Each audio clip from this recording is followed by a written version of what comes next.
Good evening, everybody, and welcome to another edition of the Sports Exchange. My name is Scott Roganoff of Motor City Mad Mile. We had a great show on the Motor City Mad Mile show with Dave Bradley. My gosh, this guy was unbelievable. We talked about Manchester United. We talked about soccer, American football, and Dave was a great guest. So if you haven't had a chance to look it over, look under the Motor City Mad Mile show, and I guarantee you, you will not be disappointed.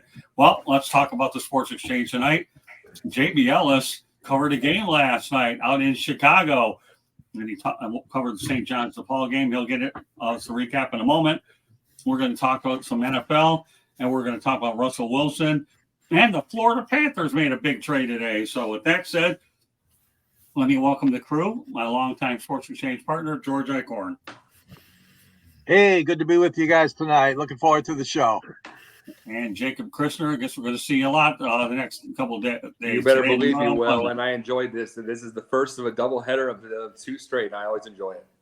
All right. Well, we're glad to have you. And last but not least, Mr. Ellis. What's going on? He got to sit in the press chair like George and I. Welcome to the real media, Mr. Ellis, when you cover a game. What's going on? Not the first game I've covered, but you look like you are tired. What's going on? Oh, I'm exhausted. It's been a long day. Long day. But wait till you get 61 in their long days, then we'll see what happens. I should point out, everybody, for those of you that are watching, that yours truly will be covering the 12 Hours of Sebring next weekend over at that famous track. I'm looking forward to going to it a couple of days. I'll have a little procedure on Thursday, bouncing back Friday and Saturday, and what do you know? Who knows what's going to happen after that? So I'll be, 12 hours versus 24 is different, but anytime you get to go to Sebring, it is always a treat. So I'll have some programming next week pertaining to previewing that race. So that said, first segment belongs to JB Ellis, who covered the St. John's and DePaul game. All right, JB, why don't you give us a recap of what took place over at the Wintrust Arena, I believe it's called? Correct, yeah, Wintrust Arena. So St. John's on the bubble, have a 3-game road trip. They won all 3 games. Huge game against DePaul last night. DePaul is winless in the conference. They were, I want to say, 0-18 at that point. They have one more game to go. DePaul and so does St. John's. Big game coming up against Georgetown on Saturday for St. John's. That'll get them to 19 wins before the Big East tournament, which they're going to probably have to win at least one game to make the NCAA tournament. Game started out, it was tight for the first 12 minutes. St. John's was up, I think, 28-22 with 8 minutes to go in the first half. Then the wheels fell off for DePaul. You see that they were undersized, undermanned. They just they don't have the talent, unfortunately, to compete with the schools of the Big East at the moment. They have an interim coach. Obviously, the program's in a little bit of turmoil. They fought hard, but by halftime, it was a 26-point lead. The second half was more of the same. St. John's went up by 44 at one point before Rick Pitino emptied his bench. And DePaul came back a little bit to cut it down to, I believe, 27 was the final. 104 to, I believe, 77. I don't have the notes in front of me. But, it was a dominant win for St. John's. Chris Ledlam and he and Pringle had dominant games. Soriano played okay. He didn't have to do too much. He's probably their best player, and he didn't do much throughout the game, but he really didn't need to. DePaul just unfortunately not able to compete with the talent they have on that roster. All right, as I understand, I believe DePaul is now 0-19 in the conference. Correct. And they've lost 31 straight in conference play. Tough way to go for them. To me, it's a school that we all know, Ray Meyer, Joey Meyer. But they're in the new arena, which I know Wintrust is obviously a much smaller, more cozier place. But, you look at the fact that St. John's had something to play for also. They're on the bubble. You're the only reason I even bothered to watch that game, just so you know, Ellis, okay? Otherwise, I wasn't going to watch it. I had a very demanding procedure earlier that day, but because you were there, I watched it. So when you talk about you being tired, oh, my goodness. But no, all seriously kidding aside, DePaul's a proud program. Whoever gets that job will be going into the Chicago area. It's just of how they recruit the area and what philosophy that they have to try to bring it back to what it is. St. John, I mean, they're on the bubble right now. And Rick Pitino a few weeks ago called out his team in public, and now they seem to be responding to what Rick Pitino is doing. One more question that I want to ask you, Joe, about the game before we get on to the other topics. Also, Blake and Josh, we will be talking Panthers talk at the end of the show, so I hope you can stay with us there as well. Have some pretty good comments on that. You know, Rick Pitino, to me, obviously loves the metropolitan New York area. He's there with St. John's. What was he like at his press conference? You know, you never lack a great quote from Rick Pitino for sure. But you had an opportunity, Joe, to get a question in. And what was your question, and what was he like overall with the media? So I asked him about the team, you know, coming into their own and their 3-game winning streak on the road. You know, what it was like, what was making the team click.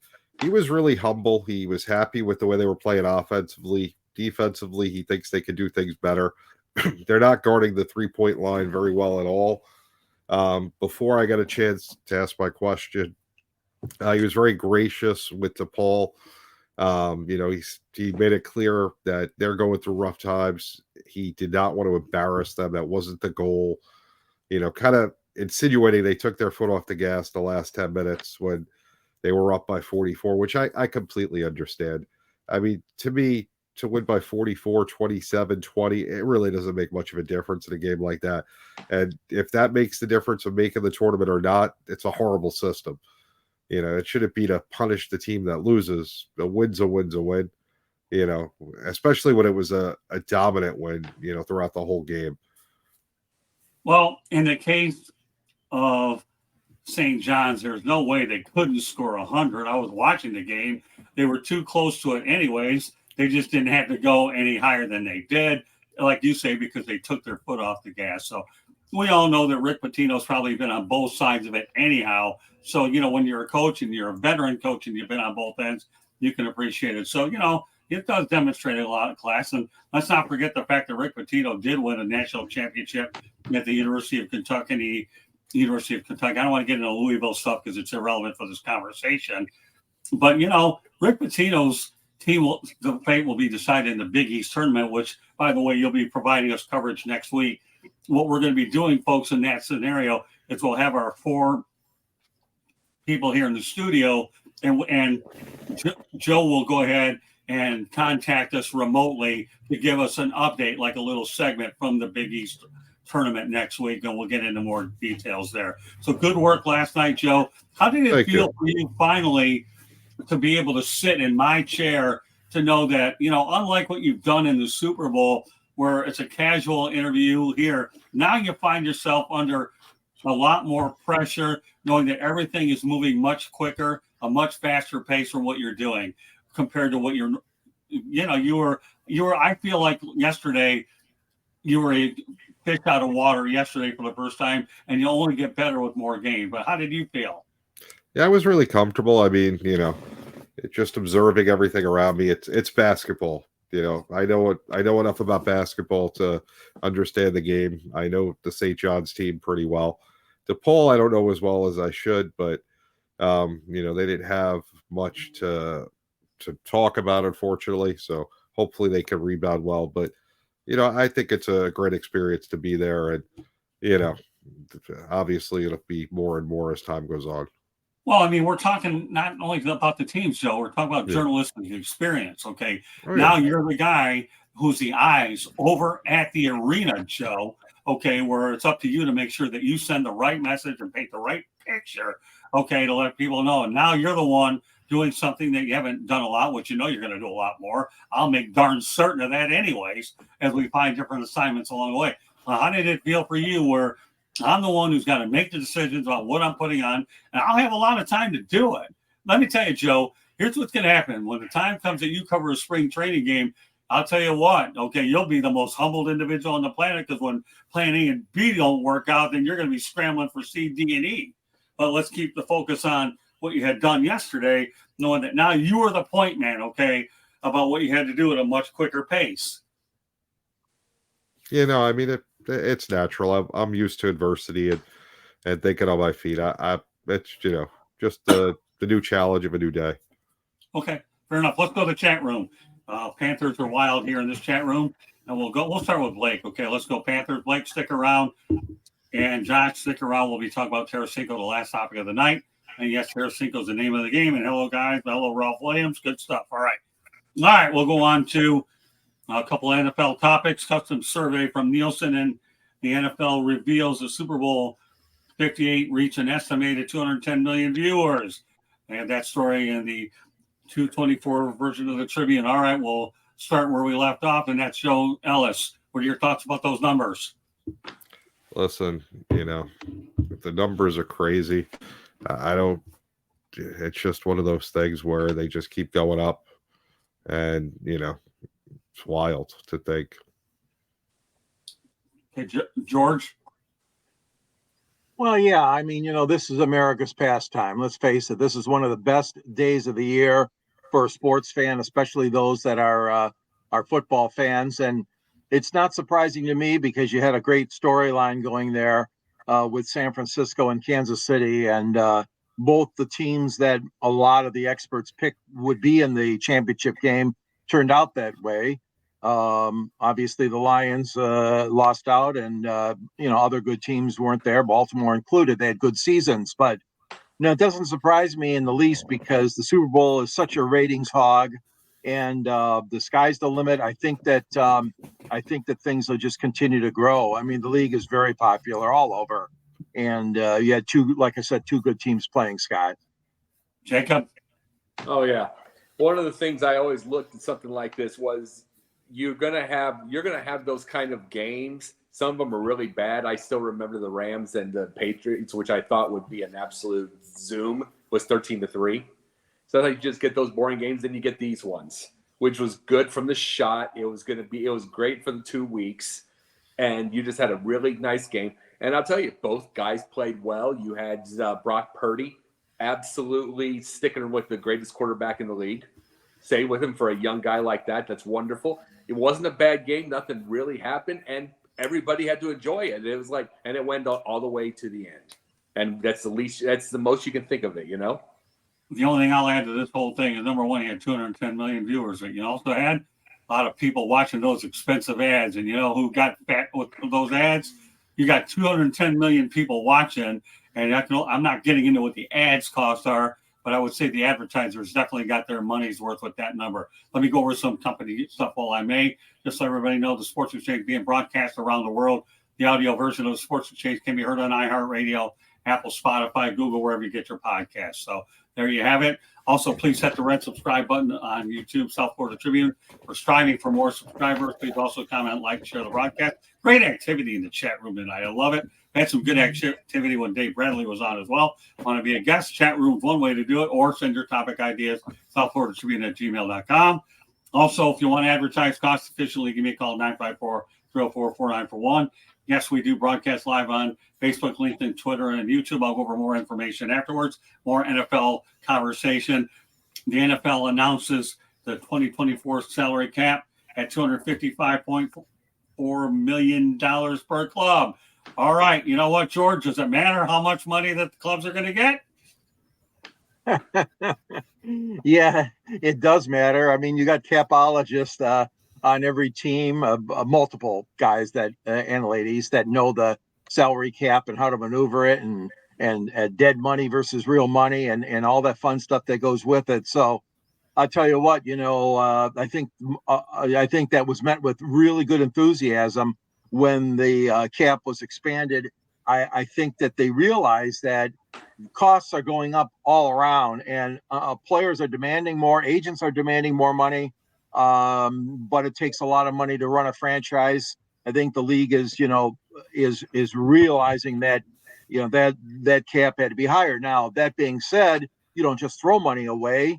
The good general managers, the good front offices, those are the ones that can manipulate and use those guidelines to the best of their ability. I mean, you know, it's a typical situation where you just can't go out and pay your quarterback this and expect to still have enough money left. I mean, but every position on the team is important, but the skill positions like quarterback, and I know Mel talks about it a lot, running back, some people don't believe in that, but wide receivers, and of course on the D line. But all that being said, yeah, I wasn't surprised that they raised it, Scott. I really wasn't, and I think it'll be good for football for the teams that are trying to mount these challenges to win a title. All right, let me add something before I turn over to Joe. Number one, everything that I talk about promo-wise can be seen at the bottom of our ticker as well. So you'll find out that a lot of things we have, because, we have a strong television, YouTube audience as well. And it also talks about Sideline Sports' website as well. So if you want to see it visually, we run it concurrently throughout the entire broadcast. And I try to get to at least once or twice an hour for the most part. So you'll see it, you'll hear it, but want to make sure everybody knows how to find us in the different ways. Pointing that out early. Joe Ellis, okay, does the salary cap mean anything? So the NFL is obviously a business in decline with an $8.16 billion league-wide 32-team salary cap. Obviously, this is a business that's hurting, that they can spend $8.16 billion on players alone. Forget about the rest of the staff. I would hate to own an NFL franchise because, we're spending $8 billion just on players. How much must they make? And we had 210 million watch the Super Bowl. There's $8 billion on player salary. Yeah, I think it's just a bad business model. Let's tear down the whole league. But okay, I did hear from the Giants general manager at the combine. He actually was surprised that it went up as much as it did. He, in his estimation, had I think a 235, and it went to 255. So they were very happy with that because it'll be more money to spend. I'm trying to determine right now, Joe, if you're giving me the straightforward poker face about being sarcastic at 255.4, because I've only gotten to know you pretty well. Listen, indeed, okay. I think it's just, I'm just kidding with you. I like the Morris. Okay, so I'm trying to make that. No, it's all fun in the family, man. We family members can afford to satirize each other because we've all been a part of these brunt jokes. But yeah. All right. Well, with that said, Jacob, go ahead. Yeah.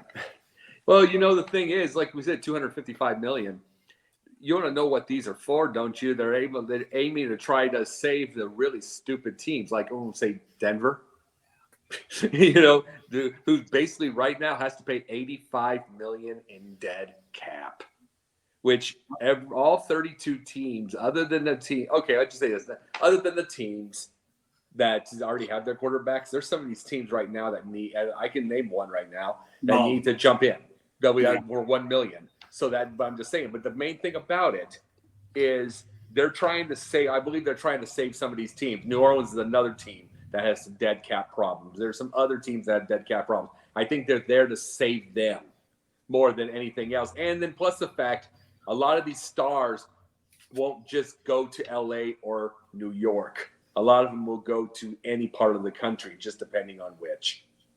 Yeah, that's a good point, too, because the one thing about the National Football League compared to a lot of other sports is you'll find a lot of your marquee players like to go to the Chicagos and New Yorks and the LAs because they think they're going to get bigger market deals. Where even in the NBA, a guy like Giannis Antetokounmpo, for example, can stay in Milwaukee and make big bucks there. Yes, is there a pun intended with the Bucks? Yeah, probably Bucks, whatever. But the whole point is you keep the stars in the smaller markets, so to speak, and they don't have to go to the obvious markets. With that said, who did I leave off with here? Who's last on this one? You got us. Huh? You got us on you this got one. us all. Oh, I did. Good stuff. All right. Yeah. Well, who's last is me. And then how much money you spend, it's how well you spend it wisely. Okay. Yeah. Whenever we learn anything from Major League Baseball, it's not the big spenders that go out there and win the world championships. Okay. It's how well you spend it wisely.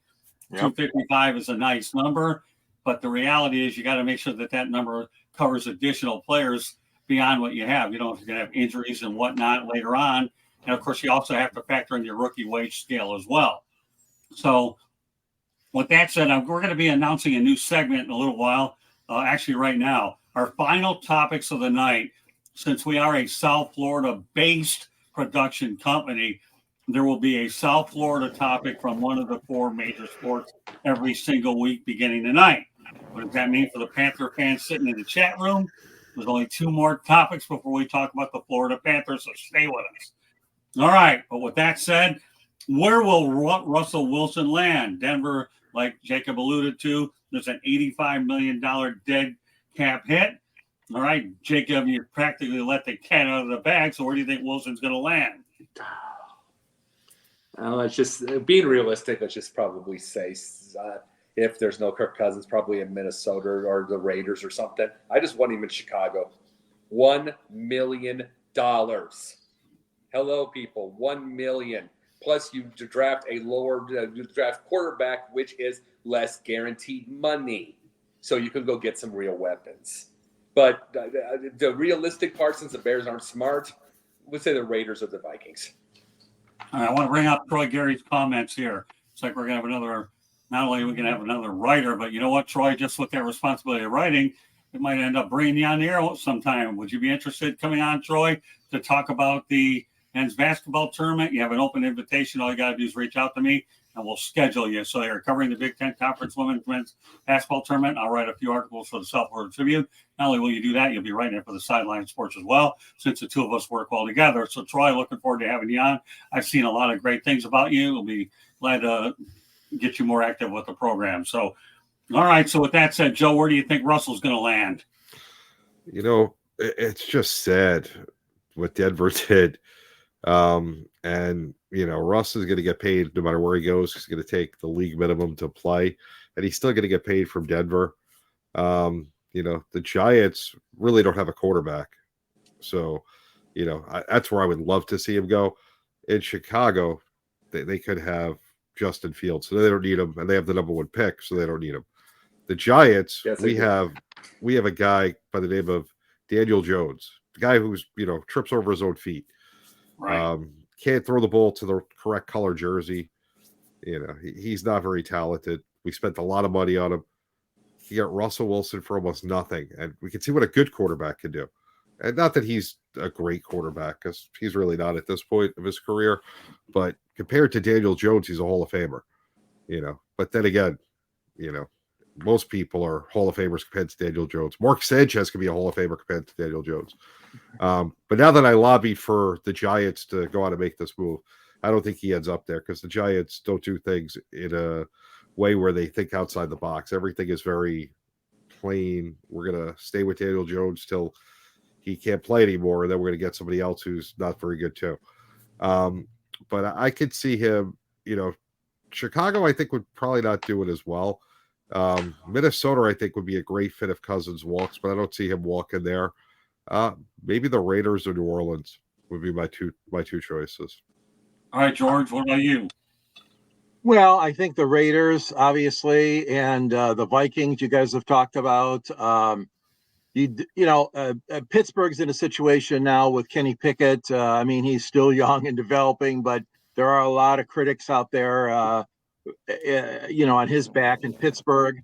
New England, don't forget New England. Of course, they've had a tough time since Brady left. And who's the other one I was thinking about? The Atlanta Falcons, too, is another one that might be interested. Although I think they would probably more so target, somebody like Kirk Cousins, if indeed Minnesota tries to move him. And then we don't know about Justin Fields, as he might come into the marketplace too if Chicago decides to trade him. So there's that. Those would be my top teams, Scott. The Raiders, and of course the Vikings, and then Atlanta, Pittsburgh, sort of on the outside. Let's go back to the chat room, Candy. We'll start off with Ralph Williams. Okay, Denver gets egg on their face. Yeah, they probably do, but Sean Payton and Russell Wilson won't be exchanging Christmas cards anytime soon. Troy Gary, Raiders are my prediction for Russ. Interesting. I could see that one. The Giants should not be given that big contract by Ralph Williams.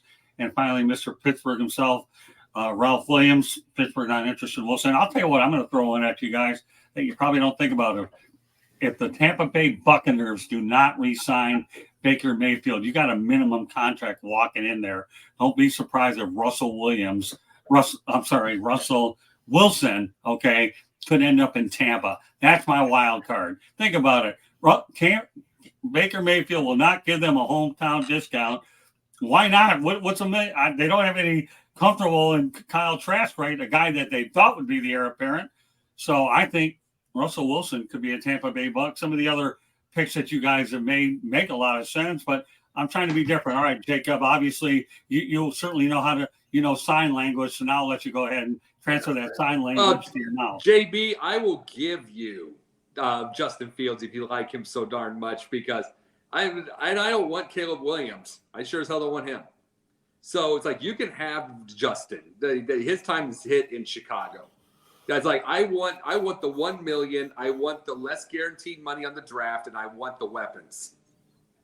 So it's like I'll give you Justin Fields for the Giants, please. Yeah, but they can have Russ, and then they can give Barkley the money, and then go sign whoever else they need to get. But that's why they don't figure that out.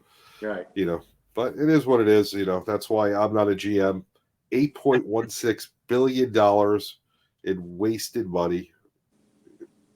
That's ridiculous. Mm-hmm.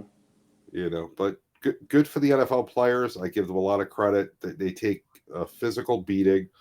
I know they work hard. Most of them, I would say 99% of them are hard workers that deserve every penny they get.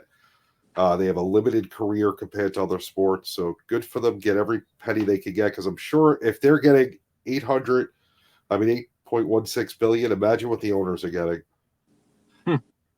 Well, the only thing I'll say about Justin Fields is I think the logical place to put him would be in Atlanta. I think that's where he should go. I really do. Cousins, I think George is right, could conceivably stay in Minnesota, although unless Cousins is using Atlanta to try to get Minnesota to increase the ante a little bit. Yeah. But I don't know. I like Russell Wilson in Tampa, and I could see Justin Fields definitely being down in Atlanta. I mean, either place you go, again, it depends on where the bargains are. I mean, Baker Mayfield earned the right to get a raise, is what he did. He took a prove-it deal a year ago following Tom Brady and got him in the playoffs. Now, again, by the same token, that could backfire because the Buccaneers believed in him, and you don't know whether he's going to fall into another situation where the system isn't as good. They want you in Tampa. Baker, you may want to stay there. It's about getting the money right as well. So, Ralph Williams says Raheem Morris needs a QB. Desmond Ridder, not again. Yeah, well, that's what I've alluded to, Ralph. Okay, they know they need a quarterback there. If they had a quarterback, Raheem Morris would not be the head coach there. Okay, Ralph, so there you go. All right, well, our final topic of the night for you Panther fans that have been patiently waiting, now we will talk about it. Does the Florida Panthers acquisition of Vladimir Tarasenko from the Ottawa Senators for 2 draft picks make them favorites to win the Stanley Cup? Bear in mind, the Vegas Golden Knights are starting to make some moves. They're the defending champion as well. But the Panthers entered Wednesday's play with the league's best record at 43-16-4. I'll say this from past experience, and I'll turn it over to the crew. Teams that generally lose in the Stanley Cup Finals that first time and are good enough to get back could conceivably win. I remember years ago when the Detroit Pistons, this time I'll make the reference, okay, George, different sport, lost to the Lakers in the NBA Finals in 7. They came back and won the following year because they're hungrier. They are hungrier, and I think that the Florida Panthers have the eye of the tiger. This is a move that's impactful. I believe that they can win it all. So with that said, I'll turn over to JB Ellis. What do you think? Listen, when you're in first place and you're, cruising throughout the season, but you want to win, you do exactly what you do at the trade deadline. You get a better player. You give up some future capital because you want to win now.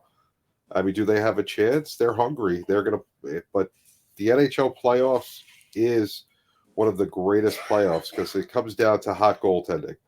Whatever goaltender gets hot for that month and a half, 2-month stretch, that's the team that's going to end up winning. But the Panthers have just as good a shot as anybody else. This was a great move. I give them a lot of credit for trying to do something to make this team even better. when they didn't have to. The team's good enough already, but they said, you know what, let's make it even better. So, I applaud them for that.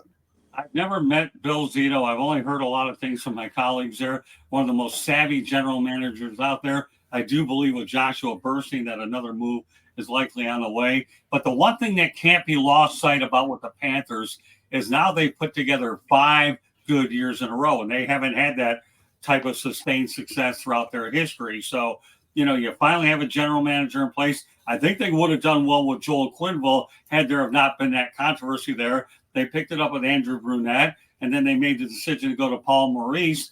And I realized that they made it in by the skin of their teeth last year on the final game of the year, and they took it all the way to the final. So another move could be, let's face it, you have Friday's trade deadline looming, and the Panthers made one big splash. But again, you still have to keep up with the Edmonton Oilers and the Vegas Golden Knights because they believe they can win it as well. And don't count out the Vancouver Canucks who've been playing exceptionally well all year, or the New York Rangers as well. But I like where the Panthers are headed. And you know what? You've got to, if you really feel you can go for it, you do. Sergei Bobrovsky obviously has done a marvelous job as well. With that said, George Eichhorn, what do you think? Do you think the Panthers have done enough to go all the way with the Tarasenko move? Yeah, they got him from the Senators, Scott, and all they had to give up was a conditional 2024 fourth-round pick. But if they get to the championship and sip from the cup, it'll be a third-round pick if the Panthers win it all. I like the move. It makes a lot of sense.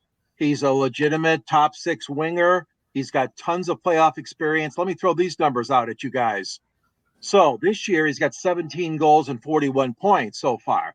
But listen to the playoff experience this man has. 44 goals and 64 points in 97 postseason games. And, of course, he helped the Blues win the Stanley Cup back in 2019. So, yeah, I like the move. He's a pending unrestricted free agent.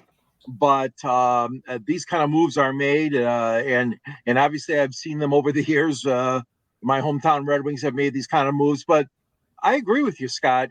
That is a lot to be said for that fact that you mentioned about how close they got last year and how they sensed it, they tasted it. They watched that other team on the ice hoist that trophy and the Stanley Cup, Las Vegas. And now, yes, they're a hungry team. I agree. The Florida Panthers are serious as well as they should be. And before I turn it over to Jacob, at one point that came in my mind, do you think the Toronto Raptors are upset that they traded for Kawhi Leonard for 1 year and all they did was win an NBA championship? The answer is no. They got an NBA championship. It worked out. Kawhi went to the Clippers, and the Raptors have a championship banner in Toronto. All right, with that said, back to the chat room. Joshua Bernstein, okay, you got a couple points, much stronger team than this year than last. Of course, all you had to do is look at the regular season record. They are by that. And then the other one that Joshua talked about, I thought the Panthers would be out of Florida before we talk about them contending for a cup. Well, Josh, as I mentioned in the first show, there's perception, there's reality, and they're very much alive. And another thing that Panthers fans should realize is they have a new practice facility over at the War Memorial Auditorium site, an upgrade for where they're at. Although when I was around the team more often, the ice den in Coral Springs was a lot easier for me to get to, but they wanted to make sure that their fans in Central Fort Lauderdale had more access to what they were doing. All right, with that said, Jacob Christner has been patiently waiting for a crack at the Cats. What do you got? You're talking to the ultimate Blues fan. So Tarasenko, very much, and finally the cup when we finally got it, taking out Boston in 7. Let me say this. I know what Tarasenko was like in the playoffs. This was an amazing move. An amazing move for Florida to do this because you had a ring. You had the cup. You had some experience there, especially all those points, all those games. You're adding something like that. If there's rookies on that team, they can talk. There's the thing, and it's the best team in the league. And even crazier, what makes them dangerous, like I say, like, for instance, Boston's second around that division with the points-wise, and they've got, 20 overtime losses, 15 overtime losses, some ridiculous number. And Florida's got 4. They finished their games up. They're dangerous. They're everything like that. And here's the deal with Tarasenko. If you can't clinch him after the season is over, Detroit, go get him. because Detroit's getting better. Iceman's got that. Tarasenko would be amazing to make them in the number one. Yeah, that's an interesting point. I wouldn't be surprised. I don't know what the Red Wings are going to do with the trade deadline. I know Steve Yzerman has been tight-fisted, only talks to the media when he sees fit. I believe they play at Colorado tonight, and then they play in Vegas on this trip, right, George? And then they got a tough trip right now, right, Scott? They've got quite a few games ahead of them. He's been very tight-lipped. You bring up a good point, but don't forget that them contending this year, I don't think was fully expected. But the fact of the matter is, now that you are there and you're in one of the wild card spots, it'll be interesting to see both Detroit and Tampa Bay and see what kind of last minute deals they might make to strengthen them. Well, the Red Wings schedule this week, as I understand it, you've got Colorado, Arizona, Vegas, and then you fly over to Buffalo before you return there. Yeah. I don't mind the first three ends, but boy, you talk about the west coast of Buffalo. Oh, well, I don't know. Do they have their own team playing? Because if they do, then it cushions the blow a little bit, but we won't even get into a whole lot of details there. If the Red Wings get into the wild card spot, at least they can end the playoff drought, then you can proceed from there. The one thing I'll say about the Wings that doesn't get, I know Dylan Larkin's out for about 2 weeks with a lower body injury, but the play of Alex Lyons, the former Panthers goaltender, has really kept the Wings in this thing. Because you talk about Billy Husso and James Reimer, and Alex Lyons to me is a silent MVP, and he played with the Panthers and he played an important role of what they had done a year ago. All right, with that said, okay, this concludes this edition of the Sports Exchange. We're not going to do a whole lot of parting shots unless somebody here wants to get something off their chest. I know we want to make sure that we can start planning some shows ahead of time. Joe, any final thoughts about what's occurred with you over the league? The one thing that Joe Ellis will be doing is if he's not on our show on a given night, he will be doing some remote broadcasts and checking in from time to time. I think it's a good experience for Joe to be able to talk at the arenas when he gets there. But, Joe, what have you seen? Any final thoughts before we wrap it up tonight? No, I'm looking forward to the Big East tournament next week. I think that should be a great experience, and we'll see what happens from there. Try and get Jacob in the field a little bit as well. Mm-hmm. Okay. Well, we'll look forward to your updates next week. And by the way, I believe we're going to have Travis Holmes take your place. Travis Holmes is one of my versatile guys that will be taking place when Joe's not in the studio, but he's a very valuable piece of our operation. George, some final thoughts here really quickly. Yeah, I'm glad that you're able to go, Joe. It's a sad situation with DePaul, and that really is a very sad situation. And we've got it here locally too with one of our college teams who had a disastrous year, the U of D Titans. So I'm glad you had a chance, and that you did a great job, Joe. And looking forward to more of your reports here on our programs. All right, Jacob, what about you? Oh. Thing about DePaul is I remember when it was Joey Meyer, and they had some good year. They had some good years with that. I remember those years. It's been miserable since he's been gone. That's been 20 years. So I mean, it's just one of those things. And now they're really it's like, personally to me, I've always talked about wanting to coach one day. I would always talk about the worst of the worst. That'd be the type I'd want, just to be able to build something back. But But the biggest thing about DePaul by themselves is we're going to have a topic tomorrow night. We're going to be seeing this about Dartmouth. Okay, I'm going to send the topics. Right. We're going to have it about Dartmouth and their unionized and everything. We're going to start seeing little things like this. I'm going to say something with DePaul tomorrow night. Yeah, that'll be I like that. And we're going to have a lot. And just while I have a moment to talk about it, there will be some new wrinkles to Pundit where we're going to try to bring on a guest a month here to talk about other topics. We have a lot of great things here in the pipeline as well. I am looking forward to returning to Sebring, the 12-hour race. I really had a great time with the Rolex 24. And anytime, the one thing people don't really understand is endurance racing isn't about just the drivers in it, but the manufacturers as well. And, that's the one thing that I really amazes me. I talk about being around the four major sports and all that, but motorsports has always been a passion, and there's so many different wrinkles. And I'm looking forward to all the different storylines that I'll be coming up with over the next 7 days as I lead into Sebring. There might be some changes in programming, guests that appear on our shows. and that every one of you guys are going to have access to, depending on the time situation. So with that said, Joe Ellis, why don't you let everybody know how they can get a hold of you? JB _ the program on X, Sideline Sports, every Tuesday night, 8:30, all over Facebook, Twitter, or X, YouTube. Make sure you subscribe to Sideline Sports. Go to sidelinesportsnet.com. It's been rolling across the screen throughout the whole show. Go to the website, see some great writing. I know George, Scott, Jacob, and myself all write on there. Troy will hopefully have some Big Ten content on there soon. We got Jeff Croyle from Minnesota putting some stuff up there, and there'll be more stuff throughout the weeks and months in the future coming on there. So you want to go there for all your sports news. And also, let's not forget who the mastermind behind that website, Joe. I'll give you a clue. It's not you and I. It's Candy Evelyn, right? Without a doubt. That's the business. And also, let me point out, all right, go ahead. We'll turn over to Jacob, and I'll wrap it up with our closing thoughts. Go ahead, Jacob. Well, this is where we're going. One of the things I'm going to be advertising right now is I'm bringing back Pundit Views. First show on the Pundit Views. It'll probably be the next week. I'll let everybody know. The first one is going to be Dave DeRochers. That's from Sideline Sports. And we're also going to have a young man named Ashton Call. He's kind of like my little mentee. You know what I'm saying? It's like I love helping him out, and he's going to help with the interview also. So we're going to have a good time with this. Yeah, I've been looking forward to Pundits, so I'm glad we're going to work that in the schedule. So, all right, George Eichhorn, you have a book to promote as well. And Jacob, one other thing I should say, thank you and Joe for doing a very nice job promoting our stuff on Twitter and sharing all the content, because that's an important part of what we do to make sure that we drive as much traffic to the website so people can see our story as well as our shows. All right, George, go ahead.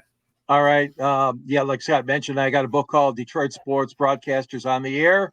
I write for the Motor City Tribune, which is part of the South Florida Tribune, and you can find my columns there. And at the end of my column, there's a nice link that Candy has to look at the book, obtain it if you want. You can reach me.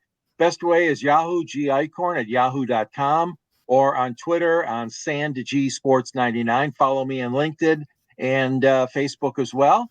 And look forward to many programs here. 108 Stitches, Pundit, and the Sports Exchange and Fire Up. Great programs. And Sideline Sports and South Florida Tribune bring you everything you need in sports. Great job, guys. Joe Ellis and I can both say that we do our best to make it a great 1-2 punch, and we're far from done. Right, Joe? Oh, plenty of stuff coming up. All right, so I should also point out our website, speaking of, is www.southfloridatribune.com, Twitter/X @Tribune South. I didn't have this much energy yesterday. All I was busted up because of medicine, but I'm all right tonight. I got what I needed. Candy Evelyn is behind the scenes producing. She's a jack of all trades. My book out there, Lessons from the Microphone, Tuning into the Enduring Wisdom of Visionary Leaders, puts it right up there so everybody can see it. Of course, Ray Charles Camp would love you anyways, Ray, but at least you can think about it. But anyways, Lessons from the Microphone, Tuning into the Enduring Wisdom of Visionary Leaders, old school media versus new school media, available on Kindle and Amazon. Everybody can benefit from this book, whether it's a book where you want to learn about the media or be able to create your own media platform or sustain what you already have. It doesn't matter. It's a read that everybody can benefit by. So if you don't understand us, with the amount of time and work I get into, you'll have a much better standing of us so you understand what goes behind the scenes. One of my favorite things I mentioned in there, and there are a lot of things, is Frank Reynolds. Okay. Frank Reynolds, to me, is the one guy who, during the Reagan assassination attempt, blew a gasket with his crew, said, it's not a matter of getting it first, it's about getting it right. So whether you've met these people in person or you haven't, I try to bring you closer to those individuals so you feel like they're your friends. And I know that the industry's changed. I stay in it because I really believe in it. I'm passionate about it. I wouldn't be doing several broadcasts a week, as well as being able to go out there and run a website. And I also want to point out that Candy Evelyn is involved in other shows as well. She's developed with the Fire Up shows, and she does Chicks and Salsa and 3 Chicks in a Pod. And thanks to Joe Ellis for making that connection, Candy's able to develop as a broadcaster as well as some of the other things she was able to do. So we want to make this platform, a people's platform is what we want to do. So for all of you individuals that are participating in the chat room, all you got to let me know is if you want to come on as a guest, and we'll make it work. If those of you that are more comfortable participating in the chat, we'll do what we've got to do. But I'll tell you one thing, sleep is something I don't get a lot of, and I will tell you right now, I will be the gunslinger. Well, I already am the gunslinger of this business. That I will try everything in my power to make every broadcast different so that we can make them better. I'm a perfectionist, and I'm guilty as charged, and I believe that the only way that an organization can be successful is you have to have great people around you. And I feel very blessed across all of our shows here on the network that I have the best out there. And Sideline Sports has been an ideal partner. And there will be other partners that are announced as time progresses. So we have a lot of projects to look forward to, and stay with us. So we want to thank everybody once again on behalf of George, Jacob, Joe, myself. I want to thank everybody for joining us on this edition of the Sports Exchange. And like I say, once again, for the final time, our broadcast can be seen on Facebook, LinkedIn, Twitter, and YouTube, as well as the rest of the other outlets as well. So you can find us a lot of different places all over the world. So good night, everybody. We will see you next Wednesday night. And Joe Ellis will be reporting live from the Big East tournament. Good job last night, Joe, but we got a lot more work ahead of you. All right, good night, everybody. See you next Wednesday, Sports Exchange. Pundits tomorrow night with Jacob and I, George and Denzel Snipes. Good night, everybody.